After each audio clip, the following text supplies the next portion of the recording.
के लिए ये प्रेस कॉन्फ्रेंस है। हम शहर के छोटे से नेता हैं। शहर ने हमें 15 साल राजनीति में जिंदा रखा और अब इन्होंने एक गांव डाल के मेरा वार्ड रिजर्व कर दिया है। तो पहले मैं थोड़ा सा अपने कामों में व्यस्त होने के कारण पूरा समय नहीं दे पाया, लेकिन मैं शहर वासियों से अपील तो करना ही चाहता हूं, क्योंकि ब्रिज गुप्ता की मैं पोस्ट देख रहा था कि मनोज वधवा साबित करके दिखाए कि मैंने भ्रष्टाचार किया है, मैं शहर छोड़ दूंगा। ये बात देख के मैं आया सामने। मैंने कहा कि साबित करना तो बड़ी बात है। जैसे मनोज वधवा ने बोला कि मैं गीता पे हाथ रख के कसम खाता हूं कि मैं कोई भ्रष्टाचार नहीं करूंगा, मैं कहता हूं कि ब्रिज गुप्ता जी, अगर आपने और आपकी धर्म पत्नी रेणुबाला ने कोई भ्रष्टाचार नहीं किया है तो आप भी, मुझे पता है कि आप हनुमान जी के उपासक हैं, उनकी पूजा करते हैं, तो एक बार हनुमान जी के मंदिर में बैठ के बोल दें, अब तक हम मेयर रहे हमने कोई भ्रष्टाचार नहीं किया। आप भी एक बार बोल दें। आप ये बता दें कि आप जिस टाइम यहाँ पे मेयर बने थे उसके पास आपके पास क्या प्रॉपर्टी थी, आपकी लगभग 100 गुना प्रॉपर्टी कैसे हो गई। समोरा के पास आपने 40-40 एकड़ में जो फार्म हाउस है वो कैसे काट लिए। आपने सारे शहर को एक डीटीपी के हाथों तुड़वा दिया, ताकि आपने जो अल्फा में इन्वेस्टमेंट कर रखी थी, ताकि ये सारी कॉलोनियां टूट जाएं, ये बर्बाद हो जाए, लोगों में खौफ पैदा हो जाए और उसके बाद खौफ के मारे ये अल्फा में जमीनें खरीदे, तभी तो अल्फा के रेट आज 25 गुना हो गए हैं। आप ये बताओ सबके सामने मंदिर में बैठ के कि मैंने किसी प्रकार का कोई भ्रष्टाचार नहीं किया है। आ जाओ, अगर आप ये मंदिर में बैठ के मैंने यहाँ पे कोई भी वक्फ बोर्ड की जमीन जो है उसमें कॉलोनी नहीं काटी है, मैंने संसार जो सरकारी संसाधन है उनका इस्तेमाल नहीं किया, सरकारी पावर का इस्तेमाल नहीं किया है, तो मेरा पूरा परिवार भी आपको वोट देगा, क्योंकि मैं एक आजाद पार्षद हूं। मेरा मकसद ये नहीं है बीजेपी के खिलाफ, मेरा मकसद ये नहीं है। मेरा मकसद ये है कि मैं कहता हूं, शहरवासियों से अपील करना चाहता हूं, शहरवासियों आप एक ऐसे आयाम स्थापित करो, आने वाले जो बच्चे हैं जो राजनीति में आते हैं उनके सामने मैसेज जाए कि अगर आप जनता की सेवा करेंगे और जनता की सेवा के फलस्वरूप आपको वो का मुखिया बनाएंगे, या आप किसी वजह से बन गए हो तो सेवा करेंगे दोबारा बनाएंगे। आप शहर में ये मैसेज साबित ना करो कि शहर वाले कहें कि जैसे रेणुबाला ने 5 साल शहर लूटा और बीजेपी के कुछ आला नेताओं की, कुछ बड़े बड़े संतों की उन्होंने चमची मारी, उस चमची के आधार पे और अपने पैसे के आधार पे टिकट लेके आए और उन भ्रष्टाचारियों को यहाँ पे आपने कामयाब बनाया। तो क्या है, जो एक गरीब बच्चा है उसके दिमाग में ये आएगा कि जैसे इस परिवार ने शहर को लूटा है, शहर लूटने के बाद भी आपको लगातार 3 बार मेयर बनाया है, तो आने वाले सेवा क्यों करेंगे। रही बात दूसरी, शहरवासियों मैं कहता हूं कि अगर आपको प्रॉपर्टी आईडी के नाम पे नहीं तड़पाया है तो रेणुबाला को वोट देना। क्या आज तक आपने 10 साल में देखा है कि रेणुबाला ने कभी भी मीडिया के सामने या बिना मीडिया के किसी भी भ्रष्ट अधिकारी को फटकार लगाई हो। अगर आपको लगता है कि 10 साल में जो वहां पे अधिकारी है उन्होंने कोई भ्रष्टाचार नहीं किया, तो आप नगर निगम की मुखिया को वोट दें। अरे शहर वालों, आप क्या मैसेज साबित करना चाहते हो, मैं इसलिए आया हूं। आप किस लिए चुप हैं, आप सामने आए, मजबूरी है आपकी, मुझे पता है आपकी मजबूरी है। कोई दुकानदार है, कोई व्यापारी है, कोई सर्विसमैन है, अगर उनको पता है कि ये परिवार ऐसा है कि जो इनके खिलाफ जाएगा उसका ये विनाश कर देंगे, सबको पता है। मैं कहता हूं इनके साथ घूमो, क्योंकि आपकी मजबूरी है। इनका झंडा भी उठाओ, आपकी मजबूरी है। अगर ये आपको कोई गरीब है उसका नहीं गुजारा हो रहा, ये पैसे बांट रहे हैं, ये आपका लूटा हुआ धन आपको बांट रहे हैं, ले लो, लेकिन वोट के टाइम वोट भ्रष्टाचारियों के खिलाफ करो। शहरवासियों, आप अपने जिंदा रहने का प्रमाण कब देंगे। जैसे वार्ड वासियों, 2 वार्ड वासियों ने हमेशा अपने जिंदा रहने का प्रमाण दिया, सभी आप अपने जिंदा रहने का प्रमाण इस इलेक्शन में दें। दूसरी बात है, ये फैलाते हैं, ये कहते हैं कि जी ट्रिपल इंजन की सरकार। मैं ये कहता हूं कि ट्रिपल इंजन की सरकार नहीं है, ये एक्सीडेंट सरकार होगी, क्योंकि जगमोहन आनंद जी जो है वो विधायक बने हैं। जिस दिन ये विधायक के सामने मेयर का चुनाव लड़के जीत जाते हैं तो इनके आपसी विवाद नहीं खड़े होने, इनका पावर का ही झगड़ा रहना है, ये जगमोहन आनंद जी को करने ही नहीं देंगे। अगर आज मनोज वधवा को आप बना भी देते हो तो ये थोड़ी है, कम से कम वो ये तो ध्यान रखेंगे कि कौन सा अधिकारी लूट रहा है। काम तो फिर भी सरकारों ने करनी होती है, चाहे इस नगर निगम में लगते हैं तो क्या वो सारे मिलके मनोज वधवा सब पे हैवी हो जाएगा? ऐसा काम ना करो। भ्रष्टाचारियों का जो है उनका यहां से सफाया करो और अपने बच्चों को बताओ कि जिन्होंने भ्रष्टाचार किया था उनको शहर ने हराया है। प्रूफ है या कुछ ऐसा है आपके पास? नहीं, मैं भ्रष्टाचार के आरोप मैं ये बताता हूं कि बलविंदर सिंह की प्रॉपर्टी चेक कर लो, वो भी लगातार 15 साल से राजनीति में है। अब इन्होंने वार्ड मेरा रिजर्व कर लिया और इनकी 100 गुना प्रॉपर्टी कैसे होगी? कैसे इनको 4 हाथ हैं, 4 हाथ इनको, इनकी 100 गुना प्रॉपर्टी होगी। और बीजेपी वालों से भी निवेदन करता हूं, ये परिवार बीजेपी का है ही नहीं। बंसीलाल की सरकार आई तो इनका जो पति है वो बंसीलाल की सरकार में केवल के व्यापार करता था, बंसीलाल के साथ था। फिर चौटाला की सरकार रही 10 साल, ये परिवार चौटाला साहब के साथ था, उनके साथ जो रह के इन्होंने जो अपना बिजनेस को ऊपर किया। जब ये दोबारा कांग्रेस की सरकार आ गई तो सुनीता सिंह इन्होंने बहन बना के रखी, इन्होंने केबल का कारोबार ऊपर चढ़ाया। और अब इनको पता है कि बीजेपी का थोड़ा ग्राफ ठीक है तो ये बीजेपी के ग्राफ में अपने व्यापार को बढ़ा रहे हैं। अरे शहरवासियों, ये तो अपने व्यापार के लिए राजनीति में आए हैं, आप किस लिए इनका साथ दे रहे हो? आपने जगमोहन को बना दिया, ठीक है, आपने 4-5 विधायक बना दिए, ठीक है, आपने सरकार बना दी, ठीक है, पर ये तो भाईचारे का चुनाव होता है। आपके बच्चों के सामने क्या मैसेज देना चाहते हैं? बलविंदर जी, आप खुद भी जेल जा चुकी है, एक बार पार्षद थे, उस समय भी आपका मुद्दा यही था भ्रष्टाचार का, लेकिन आपको लगता है कि कार्रवाई होती है उस लेवल पे जिस हिसाब से बोला जाता है? मेरे भाई ने पूछा कि भ्रष्टाचार का क्या प्रूफ है। मैं कहता हूं जो डीटीपी जो पकड़ा गया था 85 लाख रंगे हाथों लेते हुए पकड़ा गया और उसको मतलब 1 साल के 6 महीने के 1 साल के अंदर वो जेल में भी रहा, वो जमानत। सारे शहर को पता है ये भ्रष्टाचार है, सारे शहर को पता है कि ये ब्रिज गुप्ता के लिए काम करता था, कॉलोनियां तोड़ के खौफ पैदा करता था ताकि ब्रिज गुप्ता द्वारा जो अप्रूव्ड कॉलोनी है उसमें लोग जाके प्लॉट खरीदें। और उसको भी सीएम साहब ने अपने हल्के में डीटीपी लगा रखा है। मेरे से क्या प्रूफ चाहिए और क्या प्रूफ दूं? मैं जेल में चला गया, मैं भ्रष्टाचार के खिलाफ बोलता रहा। किस भ्रष्टाचार अधिकारी के खिलाफ ये मेयर बोलिए? अगर किसी के खिलाफ बोलिए तो इसको वोट दो, मैं भी दूंगा। समर्थन किसका कर रहे हो आप इस चुनाव? हम ऐसे है कि समर्थन, अगर मनोज वधवा की जगह कोई और भी जंग में तैयार होता तो मैं उसका समर्थन करता। मैं भ्रष्टाचार के खिलाफ लड़ने वालों का समर्थन कर रहा हूं। मैं तो जितने भी कैंडिडेट हैं बीजेपी के खिलाफ सबको विजेता मान रहा हूं। और इतने धन बल के सामने इतने तंत्र मंत्र, अरे वो योद्धा कम से कम चुनाव तो लड़ रहे हैं, वो योद्धा कम से कम बिके तो नहीं, वो योद्धा कम से कम डरे तो नहीं। मैं उनको सलूट करता हूं जो योद्धा आज बीजेपी के खिलाफ चुनाव लड़ रहे हैं, उनकी जीत मांग। एक आरोप लग रहा है कि जो ये चुनाव है ये जातिवाद का चुनाव बन रहा है, पंजाबी वर्सेस बनिए का चुनाव बन रहा है। कल इसके ऊपर जगमोहन जी ने बात भी करी कि ये कांग्रेस की तरफ से ऐसा किया जा रहा है, आपको लगता है ऐसा कुछ है? चलो, मैं बिरादरी पे नहीं जाना चाहता था, आपने क्वेश्चन पूछा ही है तो मैं पहले नंबर पे तो ये कहना चाह रहा हूं कि मेरी भी 40-50 जो पंजाबी मुखिया है उनसे मेरी बात हुई, जो बीजेपी का झंडा उठाए हुए हैं, मेरी उनसे बात हुई। वो कहने लगे नहीं जी, हमने जगमोहन आनंद का ग्राफ बहुत डाउन था, हमने एकजुट होकर जगमोहन का साथ दिया, बन गए, और अब की बार हम वधवा जी का साथ दे रही हैं। मैंने कहा क्यों बिरादरी पे जा रहे हो? कहने लगे जी पूरे हरियाणा में 90 सीटें हैं, गांव में हम कभी दावा नहीं करते, कुछ सीटें हैं जहां पे हम दावा करते हैं, चाहे वो अंबाला की है, चाहे वो यमुना नगर शहर की है, ये पानीपत की है, चाहे वो करनाल की है। अरे यहाँ हमारा दावा बनता है, यहाँ तो हमारे बच्चों को चुनाव लड़ने दो यहाँ पे। तो वो कहते हैं चाहे कोई भी बिरादरी का है, 2 कारणों से वो मनोज वधवा को वोट दे रहे हैं। एक तो ये है कि उनका पंजाबी जो बच्चा है उसके साथ काफी अत्याचार हुए हैं और उनको लगता है कि हमारा बच्चा एक योद्धा है, योद्धा की तरह खड़ा है। दूसरा कारण इसलिए होता है कि रेणु बाला ने आज तक जो भी उनका साथ देता है उनकी जड़ खटती है। आपने देखा था भाग सिंह और हमने कैसा मेयर बनाने के टाइम इनका साथ दिया था और दोनों की इन्होंने जड़ काटने का काम किया था।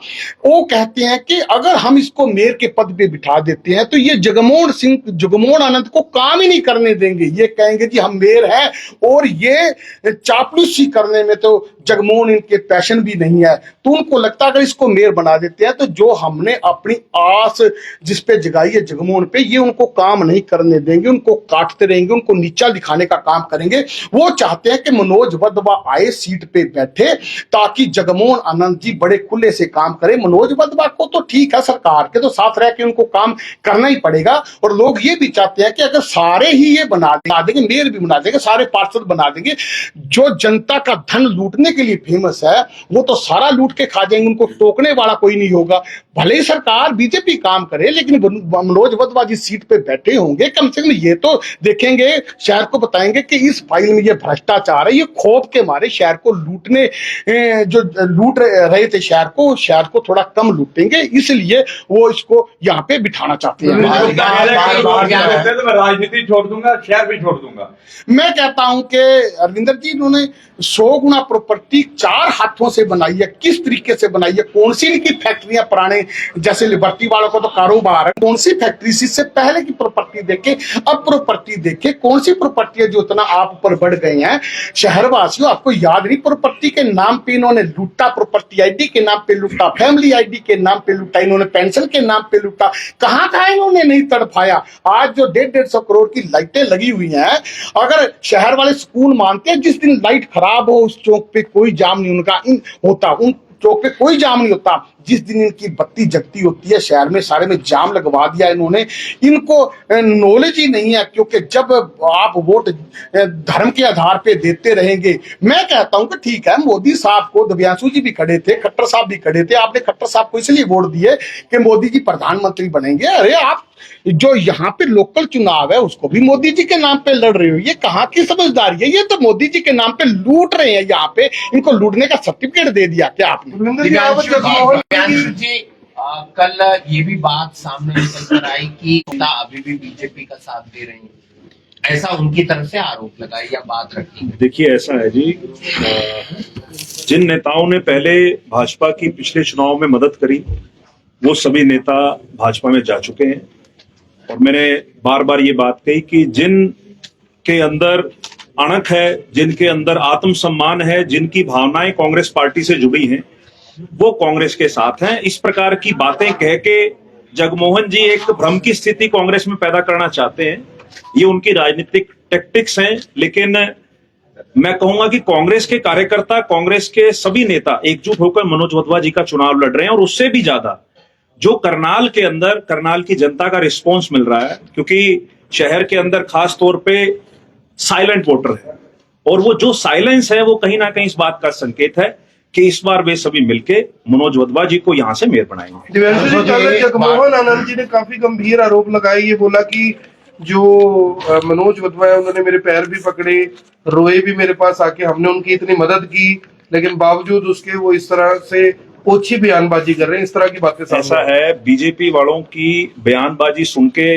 कहीं ना कहीं जनता में ये मैसेज तो जा रहा है कि इनमें जो अहंकार आ चुका है तीसरी बार सरकार बनने के बाद, चाहे वो नायब सिंह सैनी जी 2 दिन पहले आकर मेरे ऊपर बयान दे के गए, मुझे लगता है कि सबसे पहले तो उस बयान को ध्यान से समझने की जरूरत है। किस प्रकार से हास्यास्पद तरीके से उन्होंने मेरा नाम भी लिया और मुझे कह रहे हैं भाजपा में आने की बात। मैं तो पिछले 12 साल से छात्र राजनीति से सक्रिय हूं, आज तक कभी कांग्रेस के अलावा किसी और दल में ना ही गया। लेकिन जो यहाँ के विधायक भी हैं, जिस प्रकार से आक्रोश से और दबाने की कोशिश कर रहे हैं, उनकी भाषा का लहजा भी ऐसा है जैसे किसी को डराने की कोशिश की जा रही है। अगर किसी ने पैर पकड़े, ये तो बात मनोज वधवा जी और उनके बीच की बात है, अगर छोटा भाई बड़े भाई के पैर भी पकड़ ले तो इसमें क्या बड़ी बात है। उस बात को, अपने आप को एक लार्जर पिक्चर दिखाना, अपने आप को यह दिखाना कि मैं बहुत बड़ा व्यक्ति हूं। जब मनोज वधवा जी ने कल चैलेंज किया परसों मीडिया के माध्यम से, मैं तो कहूंगा, उन्होंने कहा कि रेणुबाला गुप्ता जी मेरी भाभी हैं, वो आए मेरे साथ एक मंच के ऊपर, करनाल की जनता के कुछ सवाल है जो मैं उनसे पूछना चाहता हूं, ये मनोज वधवा जी ने कहा। और अगर उन पर जो आरोप लगे हैं, अगर उन पर वो स्पष्टीकरण देना चाहते हैं तो उनको खुला मंच दिया गया और उसका जवाब दे रहे हैं जगमोहन आनंद जी। क्या रेणुबाला गुप्ता जी के मुंह में दही जम गई है? क्यों रेणुबाला गुप्ता जी को अपनी ओट में जगमोहन आनंद जी करके चुनाव लड़ रहे हैं? क्या करनाल के जो बीजेपी की मेयर की प्रत्याशी हैं वो रेणुबाला गुप्ता है या जगमोहन आनंद है? पहले तो भाजपा इसका स्पष्टीकरण दे। जब 2 बार करनाल की जनता ने रेणुबाला गुप्ता जी को मेयर बनाया, तो क्या करनाल की जनता का यह अधिकार नहीं है कि वो अपने मेयर प्रत्याशी जो एक राजनीतिक दल के हैं उनके विचार सुन सके? लगातार आप इस पूरे कैंपेन के अंदर देखिए, भाजपा बड़ी स्मार्टली काम कर रही है, रेणुबाला गुप्ता जी को पीछे रखा जा रहा है और उनके एवज में जवाब जो है, कभी जगमोहन आनंद जी जवाब दे रहे हैं, कभी इनके दूसरे नेता जवाब दे रहे हैं। क्या ये बात स्पष्ट है कि कल को मेयर बन जाएगा किसी भी राजनीतिक दल का, ईश्वर ना करे अगर रेणुबाला गुप्ता जी मेयर बन जाती हैं, तो क्या उनके फैसले भी जगमोहन आनंद जी या करण कमल से होंगे? इस बात का भी स्पष्टीकरण दे।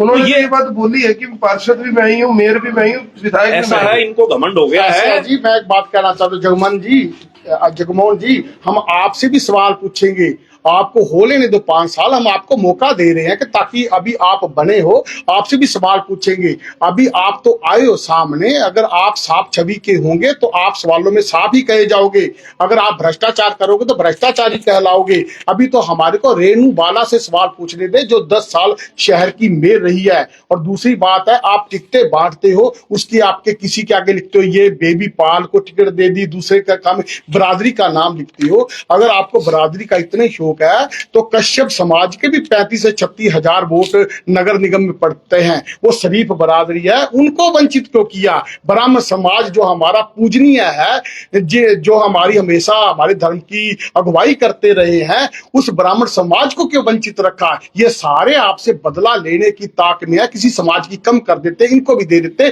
तो या फिर अगर धर्म और बराबरी करते तो टिकटों के पीछे उनकी बरादरी मेंशन क्यों करी है?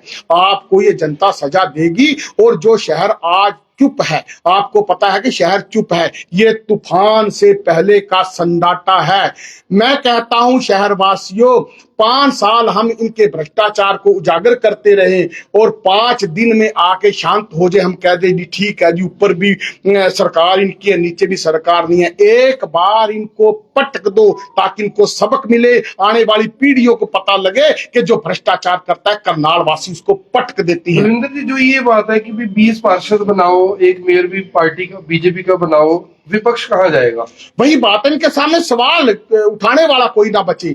अरे ये कौन सा तरीका है? तरलोचन जी ये कहते हैं जी वो पार्षद है, उसके साथ हमारी इतने लाख में डील हुई थी, 2 लाख हमने दे दिए थे, बाकी हमने दे दिए थे। अरे इतना बड़ा नेता स्वयं मान रहा है कि हम तो खरीद फरोख्त करते हैं, ये तो आपके सामने है, तो क्या पार्टी के खिलाफ कोई एक्शन लिया? और दूसरी बात है, जगमोहन जो है तरलोचन जी, और इनकी मैं बहुत इज्जत करता था। जब सैनी साहब इनकी भद पीट रहे थे, कह रहे थे कि जब ये कांग्रेस में चुनाव लड़ रहे थे तब भी इन्होंने हमारी मदद की, और वो कहते हैं कबूल है जो आपने इल्जाम लगाया।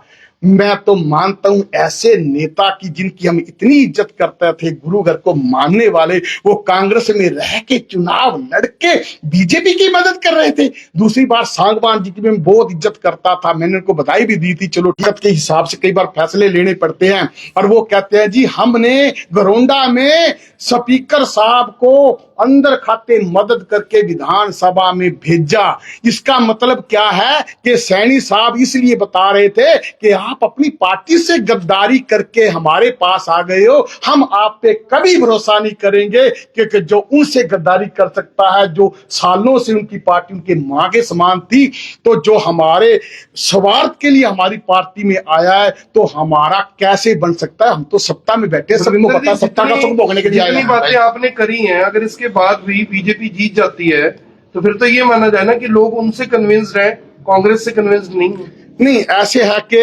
जीतने का सवाल ही नहीं उठता। आज आप देखना शहर सारा चुप है, अगर उसके बाद भी ये जीत जाते हैं तो इसका मतलब शहर वासियों का कहना यह है कि अपने बच्चों को मैसेज देना है कि आप जनता की सेवा मत करो, जनता की सेवा करने का कोई फायदा नहीं है, आप धन लूटो, नेताओं के ऊपर तलवे चाटो, टिकट लेके आओ और उसके बाद जीतो। जनता का कोई सेवा का मतलब रह नहीं जाएगा। वैसे 10 सालों में जनता की सेवा का मतलब रहा भी नहीं है। पेंशन वाले धक्के खा रहे हैं, प्रॉपर्टी आइडिया वाले धक्के खा रहे हैं, राशन कार्ड वाले धक्के खा रहे हैं, जो वहां हमारे कर्मचारी हैं वो कटिंग करानी पड़ती है हमारी बेटियों को, वो धक्के खा रहे हैं। आज तक किसी की इन्होंने सुनी है?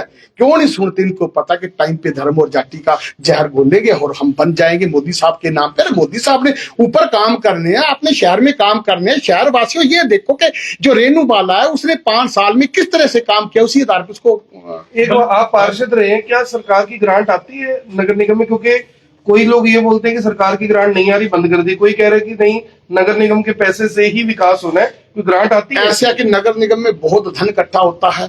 इन्होंने रिक्शा वाले के पास भी टैक्स नहीं छोड़ा। ये सरकार आने से पहले किसी का बिल 5-5 साल का होता था, किसी का हाउस टैक्स 5-5 साल का होता था। इन्होंने तो एडवांस तक के लिए ऑफर दी हुई कि एडवांस टैक्स जमा करवा दो। इन्होंने सारा टैक्स जो 70 सालों के पूरा नहीं कर पाए थे, सारा इकट्ठा करा। पैसे की तो जनता ने कोई कमी छोड़ी नहीं है।